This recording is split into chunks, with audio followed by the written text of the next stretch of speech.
The following program is brought to you by our Patreon supporters. You can request podcast topics, enjoy exclusive RPG and video content, and more. Even just $1 a month gets you gameplay episodes a week early and makes you officially cool. Just like our Trash Elite, Rob, and a guy from Ohio, Kitty Holbrook, Drake Starstorm, Passion Killer 711, DG, and Destru City KTL. Greetings and salutations. It is I, Eric J. Chucky, joined as always by the boy. Hey. This is the Two Nerds Podcast, and today we are continuing our rating of 1995 films that we did or did not see. We have to rate them either way. This is part 2 in a batch recording, so there's no crumping today. I'm sorry, timestamp guy, you're not needed here. Shall we get right into it?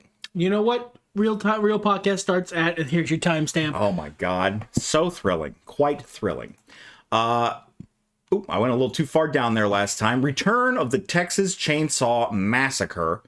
Later re-released as Texas Chainsaw Massacre: The Next Generation. That's the title I know it by better.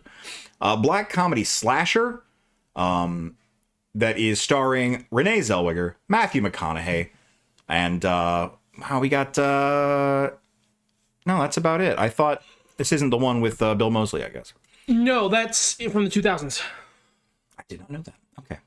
I've not seen this one. No, I full disclosure is, nerd bona fides here that I do not have. I had no idea this movie existed.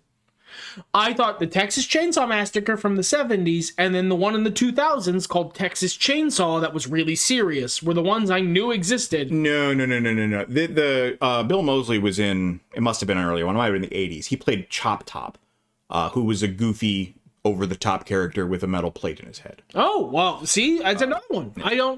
I don't know this series very well. No, I've really only seen, much like you, I've seen the original, and then the remake, and then a couple of the ones after that. There was a sequel to that remake continuity at one point. I think weird as fuck. I don't remember if I watched that or not, but we haven't seen this. It's probably what, a D? Oh, yeah, I can't imagine it's very good at all. We'll put it at the top of D. I would rather eat a chainsaw than, this is the thing we're doing, in case you didn't watch the last episode. Why? Go back. I'd rather eat a D. Well. Hey, you know what? You're not going to top that. Let's move on. Let's just move right along. Ladies and gentlemen, A Month by the Lake. I thought it was A Moth by the Lake. This movie sounds dumb now. Romantic comedy starring Vanessa Redgrave, Edward Fox, and Uma Thurman. The picture, is this Wikipedia, the picture. The picture is directed by John Irvin and is based on a story by H.E. Bates. Supporting cast features Aldia, Alida, Valley, and Alessandro Gassman. This picture. 2 years before World War II, a spinster named Miss Bentley has returned to Lake Como, the birthplace of Perry Como, to spend a month's summer holiday to heal herself from the grief over her father's recent death. Look, this is, we all know it's going into D, but can we just take a second to look at Vanessa Redgrave on this poster? Why is Giraffe Vanessa Redgrave on this poster? Why is she a snake? What the fuck? All right. This sounds kind of stupid, I'll be honest with you. It's probably better than Bushwhack, probably better than that, I don't know, the murder movie might be good. So, yeah, there we go. The Run of the Country. We're in August? Yep. September of 1995. I'm sorry I didn't mention that. It's a part 2. You know what? Yeah, it's part 2. We're jumping right in. Directed by Peter Yates. This is based on the novel by Shane Knofton and stars Albert Finney and Matt Kieslar. They will just make up any old name. These are fake. The story tells of a political and generational conflict in a teen romance and coming-of-age story in Ireland. Albert Finney stars a policeman with the Garda Sakna, I don't fucking know, it's Gaelic, in a small country Cavan village just south of the border between Northern Ireland and the Republic. The sergeant, with nothing to do, hopes for just one murder to solve and make himself famous. And he cares about his relationship with his son. I don't care. This doesn't even have a picture. I'm very slightly more fond of this than the other Irish Brothers movie, because this is at least in Ireland. Okay, you know what? For you, I did find a picture on the Google. We'll put it ahead of Irish Boys. All right. 7. I had not seen 1 through 6. Is that required viewing? No. Okay. I think you won't be missing anything. Okay, cool. 1995 American crime thriller film directed by David Fincher, written by Andrew Kevin Walker, Stars Brad Pitt and Morgan Freeman with Gwyneth Paltrow and John C. McGinley in supporting roles. Set in an unnamed crime-ridden city, Johnny C was in this. the narrative follows disenchanted and nearly retired Detective Lieutenant William Somerset and his newly transferred partner David Mills as they try to stop a serial killer from committing a series of murders based on the 7 deadly sins. Whatever else one might have to say about this film and its USA cable edits, which are iconic. they are iconic. This is truly phenomenal. I watched. This is a fucking fantastic movie. I watched the cable version first. My first wife was like, "No, you fuck ass," and had me watch the real version. And I also, probably a problem now, watched the other endings, and I think one of the other endings was one I liked better. Yeah, like, look, but it still wowed me. I was like, "Oh my god, this made it so transformative." Very cool film, very cool effects, very cool plot. Yeah, this is a fantastic movie. Yeah, it does not get much better than this. Oh. So you think B tier? Oh, okay. I didn't want to step. That was a good joke. I wasn't expecting you to actually make it. I'm a Goofenheimer. I really am. Yeah, S tier, absolutely. S for 7. Showgirls is a movie I have not seen, although 11 to 12-year-old me was a little interested. Paul Verhoeven, starring Elizabeth Berkley, Kyle MacLachlan, Gina Gershon, Glenn Plummer, Robert Davi, Alan Rackins, and Gina Rivera, focuses on an ambitious young woman hitching a ride to Las Vegas to pursue her dreams of being a professional dancer and showgirl. I've never seen this. I have seen an internet review of it.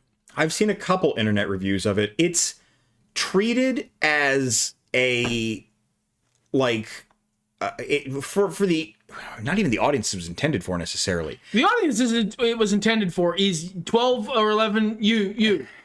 It is you. It is teenage boys. That's who this was for. I don't know if it was, because it's Verhoeven.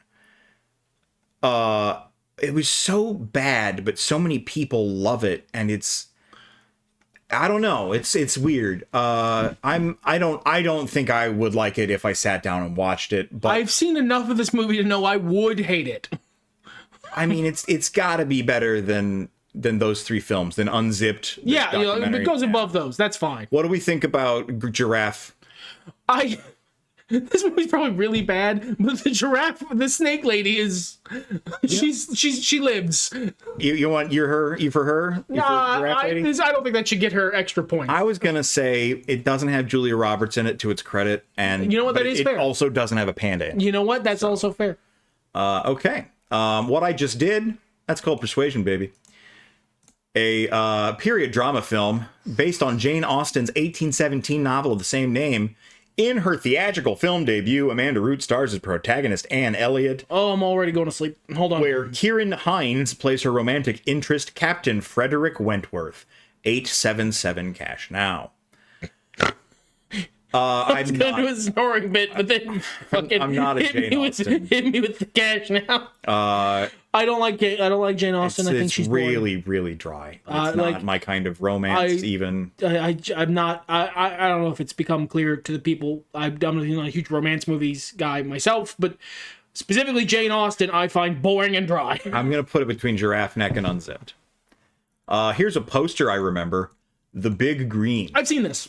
Okay, well, you take the lead here. Well, I'll describe it. 1995 family sports comedy film by Walt Disney Pictures, written and directed by Holly Goldberg Sloan. The film stars Olivia d'Abo, Steve Guttenberg, and J.O. Sanders. It's about the antics of a soccer team consisting of a misfit group of small-town Texas kids who are coached by a teacher from England. Hit me. This is it is your standard The Sandlot, The Bad News Bears, The Mighty Ducks. One specifically, the other ones are different movies. This is your standard kids sports movie. It is not coloring largely outside the lines. It stars kids who were popular and they did their bits at that time. You may notice Sandlot Kid front and center there. It's you know. I have a mildly fond memory of it, but it certainly wasn't anything that stands out amongst its peers. I couldn't tell if this was a goat Corey or a dog? Taylor from Slipknot or a dog, and then I realized I think it's a goat. It's a goat. But do you see Corey Taylor? There's his I eye, do. I see him now that you there's his pointed him out. dreadlocks. Yeah, he did his time. Yeah. And he won it out. I would say it's a solid high C. High C. It tastes so wonderfully. It is above. Which would you rather eat, a goat or a pig? Well, I do eat pig and I don't eat goat, so it must go below me. Yeah. Sorry. Okay. Spectacular. Can you tell we're both fat? I'm losing weight. He's thinner than me now. Yeah. I'm like the fat one now. Like that movie, Thinner. Hey. Yeah. Devil in a Blue Dress is an American neo-noir film starring Denzel Washington as a recently unemployed World War II veteran in post-war Los Angeles, who accepts an assignment to locate a missing woman and soon becomes embroiled in a criminal intrigue and political corruption. The film was written and directed by Carl Franklin, based on Walter Mosley's 1990 novel Devil in a Blue Dress. The film also stars Tom Sizemore, Jennifer Beals, Don Cheadle, and Maury Chaykin. He's back and making me think he's Macaulay Culkin. Would you like a fun story about this movie? Sure. So I have seen a bunch of this movie. Okay. But not because I've seen the movie. At some point, I got stuck on a roller coaster ride on YouTube. Oh, buddy. The roller coaster ride on YouTube Shorts is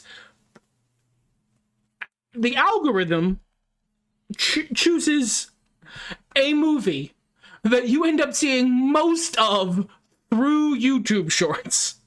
And you end up getting an idea of the whole plot, and you end up, seeing the most iconic moments over time. And this, I don't know if it's just like me, and there's apparently at least a group of people who are all on this same algorithm right with me, and I will see their usernames in the comments going like, oh, we're watching this movie this month, I see. And then at the end, it is, well, this was good. See you next month, boys. Hope we watch the King's Speech again.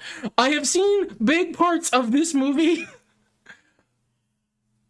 but I have not watched it. All the parts I've seen are good. It sounds really good. It sounds like a film I'd like to watch. I would like to place it in B, do you think? Yeah, I would actually like to watch the full movie of most of the YouTube Shorts clip shows I've seen. It sounds like a fun one. All right, we move to Halloween, The Curse of Michael Myers. American slasher film directed by breathes funny.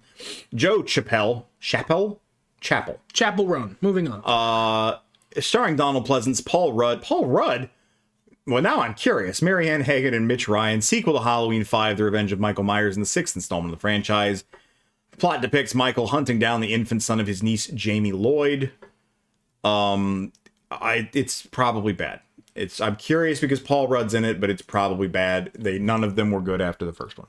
And the first one... Also, that one mentioned a Celtic curse, so it probably is... It might have stuff from Halloween 3 in it. So it's probably really bad. One can dream. I'm going to say probably D, right? Sure. I mean, I haven't seen it, so I can't consign it to F. It doesn't have Julia Roberts in it. It's got Paul Rudd. But no pandas. Okay. Moonlight and Valentino.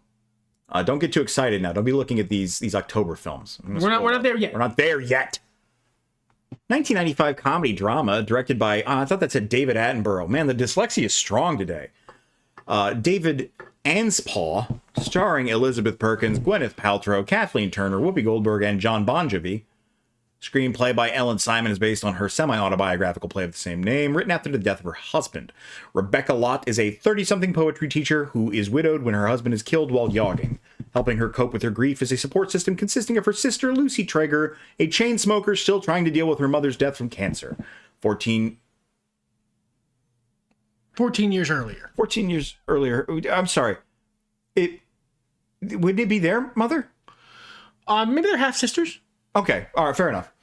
I'm just like, why does Rebecca not have to deal with that? Maybe she's over it. Maybe she was like, oh, I don't like that bitch. She sucked. Why are you still hung up on her? Anyway, 14 years earlier, her best friend Sylvia Morrow, who was trapped in an unhappy marriage, man, the dyslexia, and her former stepmother Alberta Russell, a high-powered Wall Street executive so caught up in the financial world she has difficulty relating to anyone not involved with it. So this is like fucking sad Sex in the City. Yeah, sad in the city. It's just sad in the city. Romance finds its way back into Rebecca's life when a flirtatious, handsome younger man hired to paint the house takes an interest in her, and his presence affects the other women as well. It sounds important. I'm good. Oh, it seems like it's bad. Good. It seems like it's I'm fully okay without watching a this. genteel, buttoned-up soap opera. Yeah, I'm all right. This seems insufferable. You know what? Actually. I'm gonna put it probably better than Jekyll and Ms. Hyde, but it's an F tier. Okay, no, don't look. We still have Steal Big, Steal Little, a 1995 American comedy film directed by Andrew Davis and starring Andy Garcia in dual roles. It also features Alan Arkin and Joe Pantoliano, that bastard. Joe Pantoliano, you son of a bitch. Mild-mannered, unassuming Ruben Martinez has a slick, unscrupulous twin brother who now goes by the name Robbie Martin. They were orphans raised by a rich landowner named Clifford Downey and his dancer wife, Mona Roland Downey. Upon her death, And let's go with take two. Upon her death, Mona leaves her entire 40,000 acre, 160 kilometers squared, ranch in Santa Barbara, California, in the care of only one son, Ruben. The other brother begins plotting how to win control of the property away from his estranged twin. I don't care. I received poor reviews. It sounds like it did, yeah. I'm going to also say F tier. Yeah, the tail end of this month, rough. All right. You can look at October. Yay! Dead Presidents. Is this the heist movie? It's a crime film, written, produced, and directed by the Hughes brothers. Chronicles the life of Anthony Curtis, played by Lorenz Tate, focusing on his teenage years as a high school graduate and his experiences during the Vietnam War as a recon Marine. No, okay. As he returns to his hometown in the Bronx, Curtis finds himself struggling to support himself and his family, eventually turning to a life of crime. Based on real-life experiences of Hayward T. Kirkland, a.k.a. R.E.S. Meratazon, whose true story was detailed in the book Bloods, An Oral History of the Vietnam War by Black Veterans by Wallace Terry. Certain characters in the film are based on real acquaintances of Kirkland, who served time in prison after committing robbery in face paint. I remember this being advertised. I'm sure it's okay. Not really my thing. Yeah, I'm fine. Sad guy has to commit crimes. I don't want to do the joke with this because I think it's in poor taste, so... Better than Truman, let's say. Yeah, better than Truman. Probably better than Angus.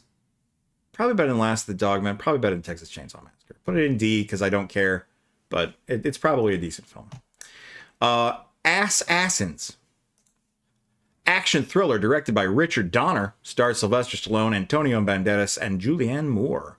Screenplay was written by the Wachowskis and Brian Helgeland. The Wachowskis stated that their script was completely rewritten by that person, and they tried to remove their names from the film, but failed. Oh, wow! Ooh, that does let's not go down to reception. bode super well. Ooh, debuted at number 2 behind Seven. Gave it on a B. Well, it's got like Antonio Banderas and Sly Stallone in it. It's not going to be bad. No. Robert Rath plans to retire, haunted by the memory of murdering his mentor Nikolai several years ago. While Rath is on an assignment to dispatch tycoon Alan Branch at the memorial service of his brother Samuel, the strategy backfires when Alan is eliminated by Miguel Bain, another assassin. Bain admires Rath, but also intends to kill him and establishes himself as the world's greatest hitman. Bain is arrested, but manages to escape after killing 2 police officers. Very serious hijinks very seriously ensue. It sounds fine. Yeah, it sounds perfectly reasonable. I would watch the shit out of this if it was on. Sounds fine. Put it right there.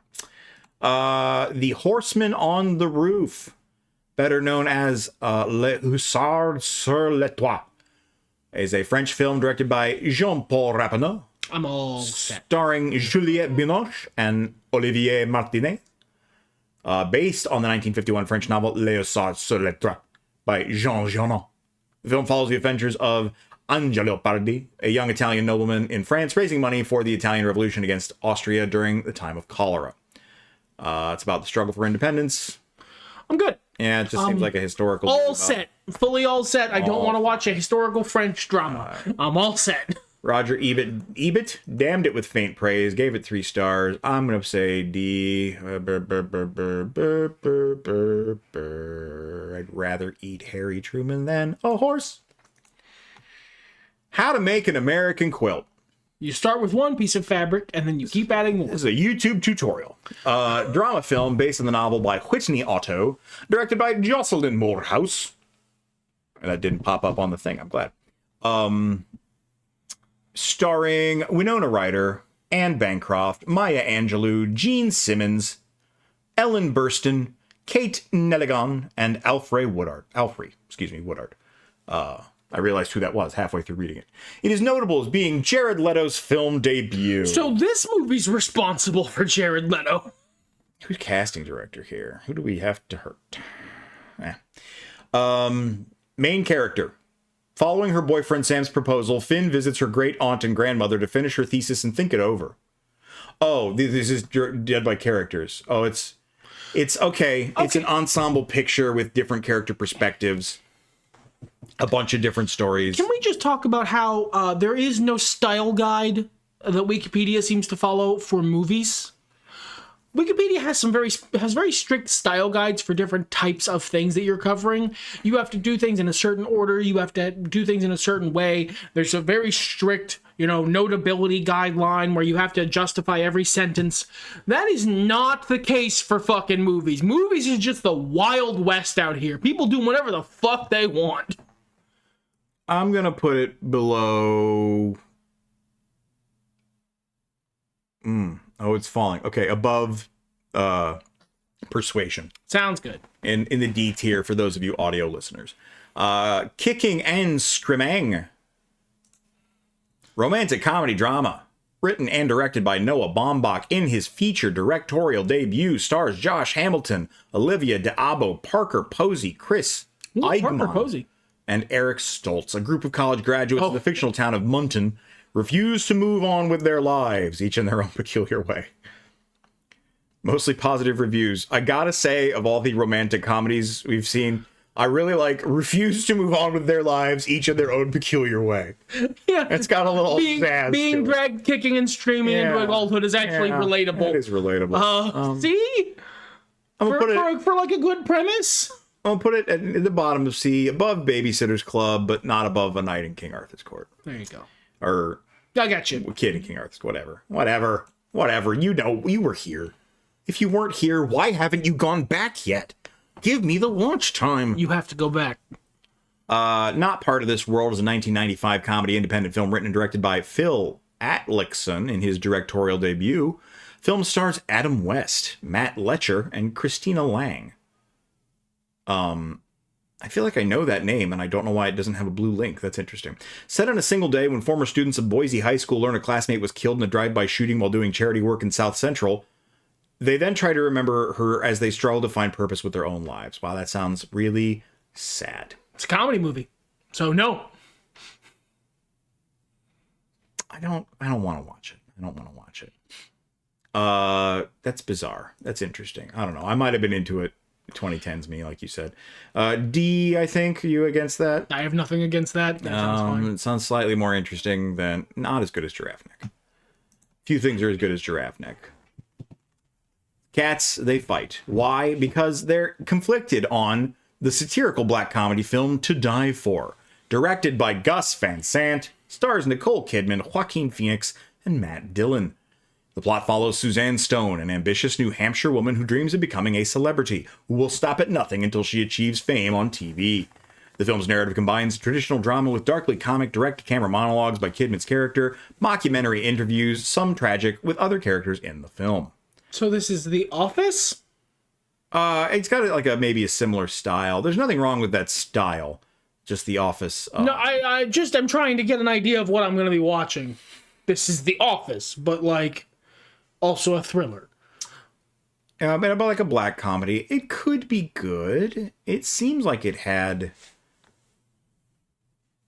it's mean-spirited, but solid, it seems like, is what the... So we might, not we, you and I, but we, the public zeitgeist, might love it in the modern day. It seems like what a lot of TV is now. So I don't think I would like Ahead of its time, you might say. Yeah, for that reason, I'll put it in D tier, but you might like it. You, the listener, if you're into, anything that's on TV these days. Where do you think this goes? I don't know, There's man. Not a panda in it. Goes right below the panda. Sounds good. All right, Blue in the Face. This is an American comedy film directed by Wayne Wang and Paul Auster, starring Harvey Keitel, leading an ensemble cast including Giancarlo Esposito, Roseanne Barr, Michael J. Fox, Lily Tomlin, Victor Argo, Mira Sorvino, Lou Reed, Keith David, Jim Jarmusch, Jared Harris, RuPaul, and Madonna. That is an ensemble-ass cast. Filmed over a 5-day period as a follow-up to Wang's 1995 film Smoke. During production of Smoke, Keitel and others ad-libbed scenes in character between takes, and the sequels made using this improvised material. Lily Tomlin was nominated for an American Comedy Award as Funniest Supporting Actress. Blue in the Face features songs by Selena, including her bilingual duet with David Byrne. So the film once again centers on Brooklyn cigar store owner and manager Augie, who is Harvey Keitel, although most of the other characters are different. The store's owner's frustrated wife, Dot, is one of them, and one of the plot lines follows her attempts to seduce Augie. So there you go. It seems like I don't remember what opinions we had on Smoke. Me either, and we used a different system back then. It sounds like it was fine. Probably more fun to watch than these movies about sad things. I'm putting it below Angus. Does that sound good? Yeah, D tier? that sounds fine. Okay. Feast of July. Sounds like what I would read if the movie were called 4th of July. Neo-noir crime film based on the novel by H.E. Bates. A lot of H.E. Bates novel interpretations Big year. in 1995. Big year for H.E. Bates. Starring M. Beth Davids and Ben Chaplin. Not M. Ben Chaplin, though. I think that's a... Missed opportunity. Movie opens with Isabella Ford traveling alone from Selmouth to Addisford on foot and in an increasingly pathetic state. In a deserted cabin along the way, she gives birth to a stillborn baby. She buries it and continues her journey. Okay, I don't need to know any more about this movie. I'm good. I don't want to watch this. Yeah, what was the reception here? 60%, but still mixed. I'm not. I'm This is too sad. I'm going to leave. interested. It's probably better than Bushwhacked. And we'll put the Jane Austen one higher in the D tier. Jade. Ooh, Feast of July. Do you think they go back and eat the baby? Man. An erotic thriller directed by William Friedkin, starring David Caruso, Linda Fiorentino, or is it? It's Fiorentino, Chaz Palminteri, Richard Crenna, and Michael Bain. There's a cat here. Called to the murder scene of a prominent businessman, found skinned to death in the San Francisco home by an antique hatchet. Assistant District Attorney David Corelli looks into that. So it's I'm all right. I don't want that. I'm not against this, but this premise has not hooked me. No, it seems a little dry. You know, maybe it could have used with a better summary. Maybe that's hurting it. We'll put it above Showgirls. I think it would be more entertaining. You know, honestly, that's true. We are also implicitly rating the Wikipedia pages for these movies. It is what it is. We don't have time to watch all of these movies and then come back and be like, okay, we've seen 1995. That's its own different podcast. Yeah, that's the rest of this podcast for the rest of our lives. The Scarlet Letter is a romantic historical drama based on the 1850 novel of the same name, the 1850 sentence of the same name, by Nathaniel Hawthorne. Film stars Demi Moore, Gary Oldman, and Robert Duvall. Nathaniel Hawthorne never met a punctuation he didn't give a shit about. It's about cheating and shame. I mean, you fucking know what everyone knows what a horse is. You know what the Scarlet Letter is about. Weird interpretation of was A Student. What was that film? God, dude, come on. I have to punch this up, otherwise it's not good content. No, you're right. Waka waka honk a horn. I'm trying. If I remembered the name of the Emma Stone movie you were mentioning, Easy A. I got there. You got there. D tier. A D tier. I'm going to put it below the sad movie about the veteran who has to turn to crime. It was probably really good. It's a good story if you're into that kind of thing. I'm not. So, Strange Days. Oh, shit. Dystopian science fiction thriller film directed by Catherine Bigelow from a screenplay by James Cameroon and Jay Cox. based on a story about, you'd often see COX for a last name. A guy's not just out here going, hello, I'm Mr. Penis. You know what? I admire the bravery. Yeah. Well, hold on a second. Own it, Jay Cox. Yeah, it is a Mr. Penis. Ralph Fiennes, Angela Bassett, Juliette Lewis, Tom Sizemore, Michael Wincott. Oh, Michael Wincott. Brigitte Bacco and Vincent D'Onofrio. Set in Los Angeles in the last 2 days of 1999, this film follows Lenny Nero, Fiennes, a black marketeer of an electronic device that allows users to experience the recorded memories and physical sensations of other people, and Lornette Mason, Bassett, a bodyguard and limousine driver. They are drawn into a criminal conspiracy involving Nero's ex-girlfriend, Faith Justin Lewis, and friend Iris Bacco. This sounds pretty fucking good. It's a very serious movie. Is it? As I understand. Like, it's not, this is, but this has actually been on my to watch list for many, many years. It was polarizing. It used some interesting technology. It was visually impressive.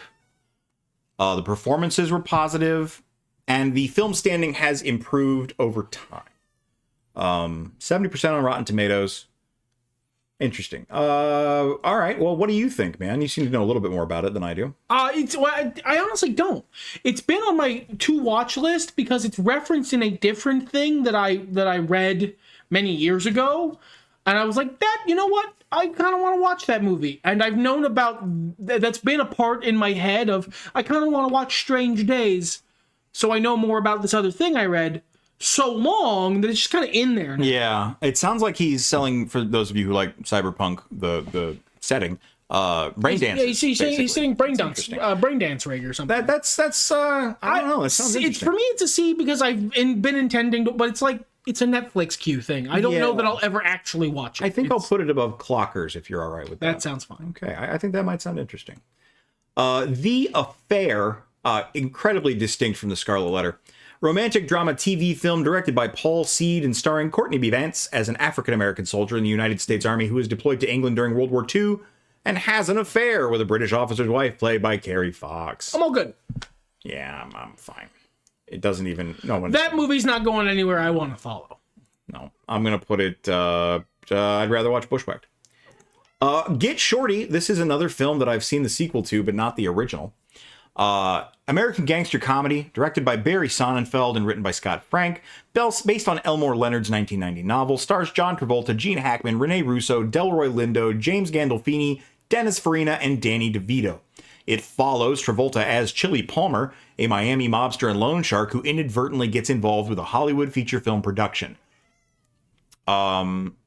I've seen Be Cool, and I guess there was a TV series as well. I've not seen. Be Cool was the sequel to this? Yes, man. Oh, I've never seen this. But I've seen Be Cool, and Be Cool was excellent. Yeah, Be Cool was fun. I don't know about excellent, but it was definitely fun. So this is also probably fun. So what do you say, low B? Low B, yeah. All right, Mall Rats. You have to let us know in the comments if you've heard of this one. Directed by Kevin Smith. That's that guy who was in Hercules, right?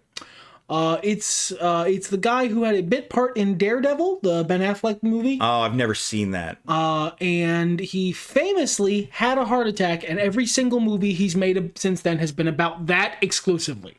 The film stars Shannon Doherty, Jeremy London, Jason Lee, Claire Forliani, Priscilla Barnes, and Michael Rooker. You know, now that I'm thinking about it, he sounds like a guy who would lie about He-Man.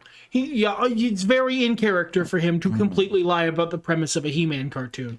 We're having Japes right now. Second film in the View Askew universe. The film follows two best friends as they retreat to a local mall after being dumped by their girlfriends on the same day. I like Mallrats, and there are scenes from Mallrats I love, but it's kind of a weird fucking film. Mallrats is definitely a weird movie, bro. Like, it's a weird movie. Yeah, but like I quote it so often. It's too close to my heart. I couldn't put this below like B tier, and that's really stretching. I love Mallrats, but I'm aware that it's because it's formative. It's because I watched Clerks, Mallrats, and Chasing Amy when I was a kid. Like, it's too close. I can't be objective, as it were. I would put this in A tier because I love it.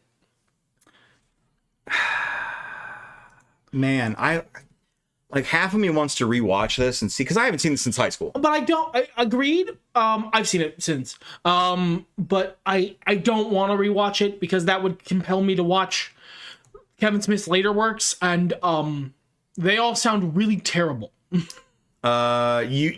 barracking for this in A tier? That's where I would put it. I don't know that it actually deserves that. We're gonna give it to you. I'm gonna give it to you. Never talk to strangers. That's just good advice. With that poster, it could be never talk to stranglers. Also that. Yeah. But then again, she doesn't seem that upset about it. I mean, like, it's Antonio Banderas. No, it's a psychological erotic thriller. Yeah, Antonio Banderas and Rebecca De Mornay.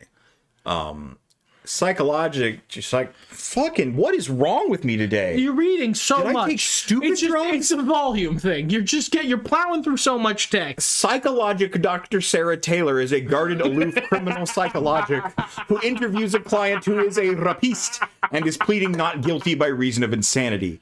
It's later revealed. No, I'm sorry. That doesn't count. No, it's... You still did that, bud.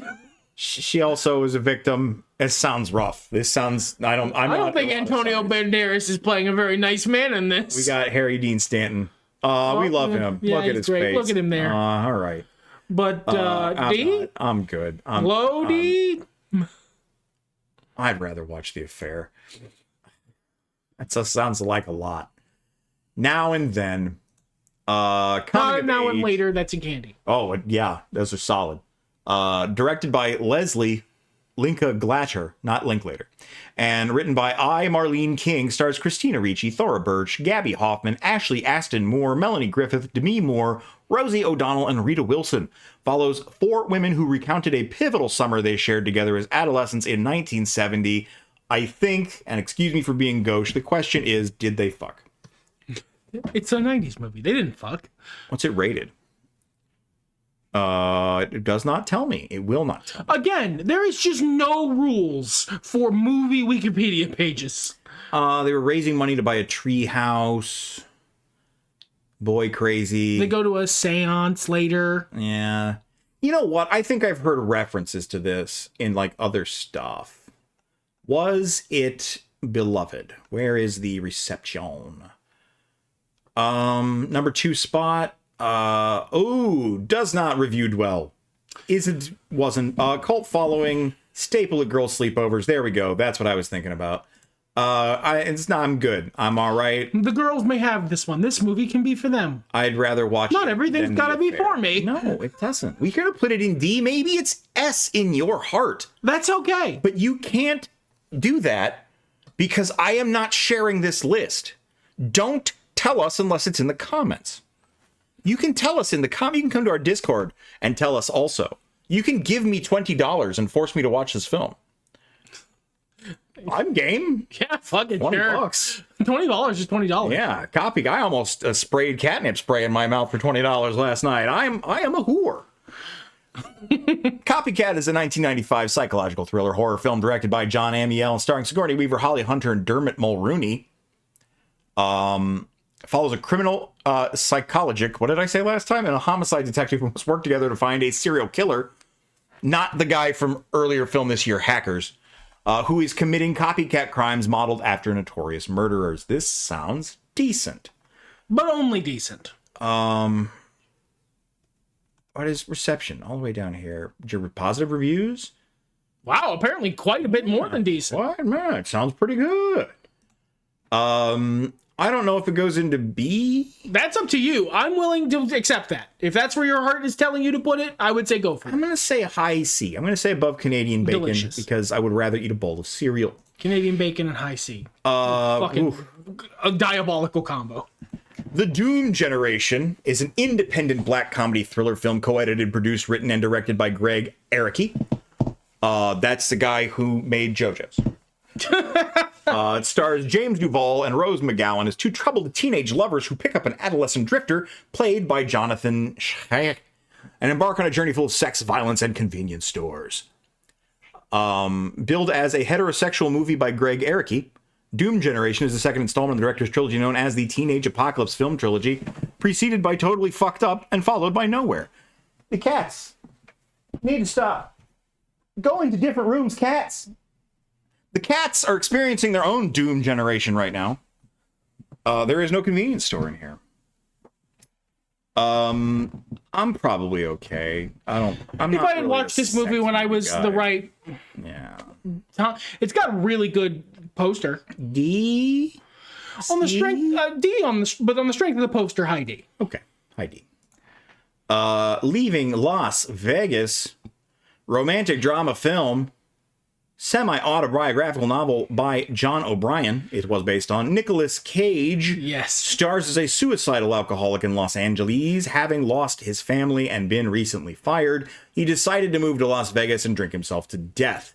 Once there, he develops a romantic relationship with a prostitute played by Elizabeth Shue. This is the plot of BoJack Horseman.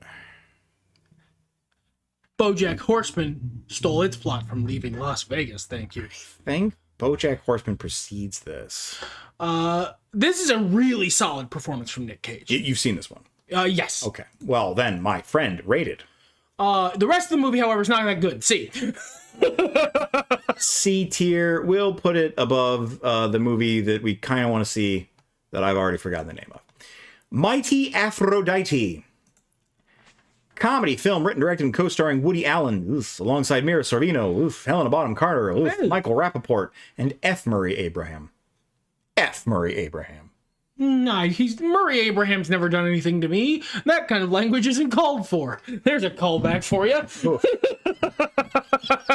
Screenplay was vaguely inspired by the story of Pygmalion. Revolves around a sports writer named Lenny Weinrib and his search for his genius adopted son's biological mother, ultimately finding that she is a dim-witted prostitute named Linda Ash.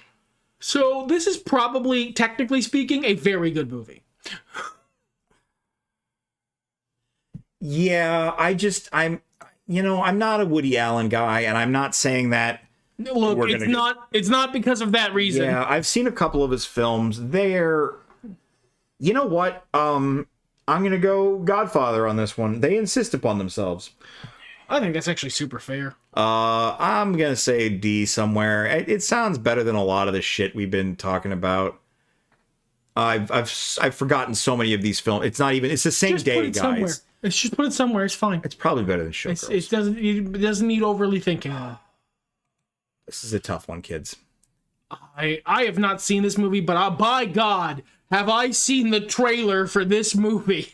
I have seen the trailer for Powder 200 to 300 times. I have seen this movie. Mary Steenburgen, Sean Patrick Flannery, Lance Henriksen, and Jeff Goldblum. Flannery plays the title character, a young albino man with incredible intellect and supernatural electricity powers. It is pretty moving, a little rough, very interesting premise, interesting visuals. But it sure is connected to someone gross. And by connected, I mean made by. Remember the reason that we have a DCU with James Gunn now? It's because James Gunn was making jokes about why is this fucker still in Hollywood. Yeah, Powder's a rough one. As a film, taking it as a film and itself, and that's, I think, what is the wisest thing to do, I would put it probably high B. Well, there you go. Top of B, honestly. That guy doesn't get to whoever this fucking creepo is. I don't know. He's the Jeepers Creepers guy. Oh, okay. Now I understand. He doesn't get to take away joy. Fuck you. He created the joy, and that takes it away inherently.